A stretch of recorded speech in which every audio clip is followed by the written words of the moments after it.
In this question, they are saying OABC is a parallelogram. OA is 2A, OC is 3C. M is the midpoint of BC, and T is the point on the OB such that OT and TB ratio is 2:1, which means ये ratio 2:1 है. Find OB in terms of A and C. कह रहा है OB मालूम करके दिखा दें. So first thing first that I'm going to consider is the grid. No, the question is not on the grid. Secondly, I'm going to consider addition of vector. तो देखो बेटा, अगर मुझे OB निकालना है तो मैं O से C जाऊंगा और C से B जाऊंगा, राइट? Yeah.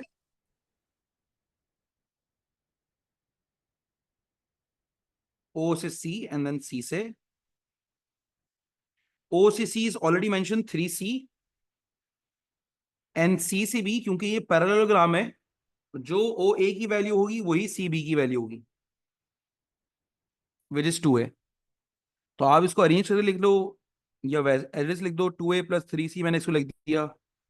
बात एक ही है. When it says express and simplify is possible in terms of A and C, the vector AM. अब देखो, we need to find out the vector AM. हमें ये वेक्टर मालूम करना है. तो उसके लिए इट डिपेंड्स ऑन यू कि आप किस तरह एडिशन ऑफ वेक्टर करते हो. आप A से B जाते हो, फिर B से M जाते हो, या A से O, O से C, और फिर C से M. Whatever is feasible for you. अब देखो यहां पर M is the midpoint, तो इसका मतलब ये स्मॉल a हो जाएगा और ये भी स्मॉल a हो जाएगा, यानी MB या CM दोनों स्मॉल a हो जाएंगे. अगर मुझे AM वेक्टर निकालना है, that will be equals to AB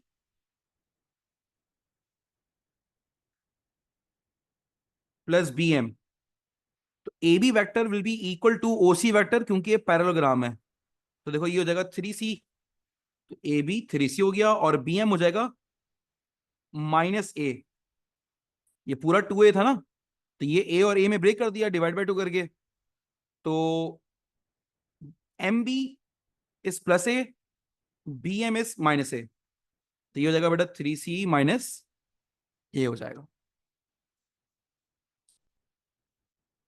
अब देखो मुझे निकालना है AD वेक्टर.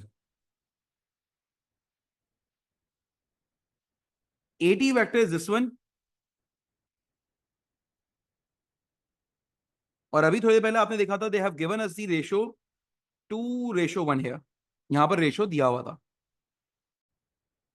तो देखो अगर मुझे AD वेक्टर निकालना है तो I am going to move from A to O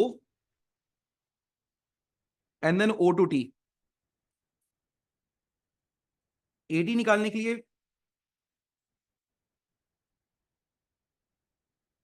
A से O, O से T. A से O is the value that I know, that is -2A. O से A was +2A, और A से O -2A हो जाएगा. फिर O से T निकालना है.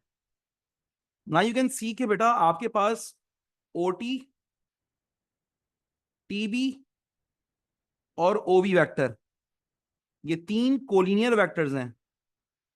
आपके सामने लिख दिए मैंने. I want OT vector, what I know is OB vector. इनका रेशो कितना होगा सर? OT वेक्टर का रेशो होगा 2, OB का होगा 3. सो OT vector is 2/3 of OB. तो मैं यहां पर OT वेक्टर को लिख देता हूं 2/3 of OB vector. So do we know OB vector? Yes sir, from the previous part, first part A, उसमें हमने निकाला हुआ है 2A + 3C.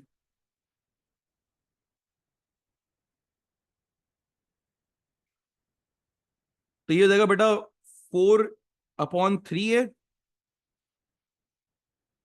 2 6, 6 / 3, 2 हो जाएगा वापस से, तो इट विल बी 2C. तो एटी वेक्टर को बेटा मैं सिंप्लीफाई करके लिख दूंगा। I am going to take the LCM here, 3 2 6 -6 + 4a -2/3 of a + 2c. This is my AT vector.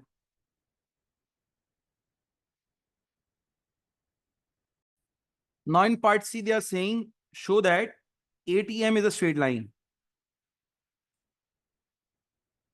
तो देखो, if ATM is a straight line, it means that you have to show that AT, TM, AM are collinear vectors. यानी आप इनमें से किसी भी दो vectors को आपस में स्केलर मल्टीपल शो कर दो। एटी, टीएम, एएम, कोई सी भी दो वेक्टर्स को। अब देखो हमें क्या क्या पता है। We have already calculated AT vector, we have already calculated AM vector, तो हम इन्हीं की बात कर लेते हैं। तो देखो बेटा, एटी वेक्टर इज -2/3 + 2c और AM vector is 3c - a। Now how do we prove कि ये दोनों वेक्टर एक दूसरे के स्केलर मल्टीपल हैं? How do we prove this? तो देखो सबसे पहले एक हिंट आपके लिए कि अगर मैं न्यूमरेटर में से 2 कॉमन निकाल लूं तो ये -a/3 + c बच जाएगा।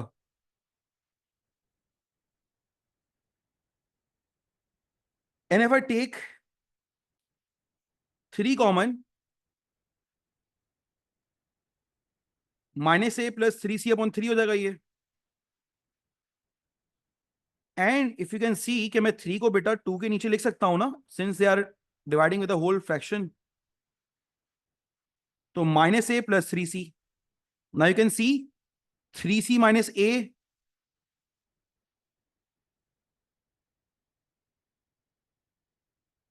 और 3c - a यहां पर भी लिखा हुआ है। सो 80 इज 2/3 ऑफ am। एक वेक्टर दूसरे वेक्टर का स्केलर मल्टीपल है, राइट? तो बेटा जब आपने ये बात प्रूव कर दी तो इसका मतलब ये आपस में कोलिनियर है, they line on a straight line.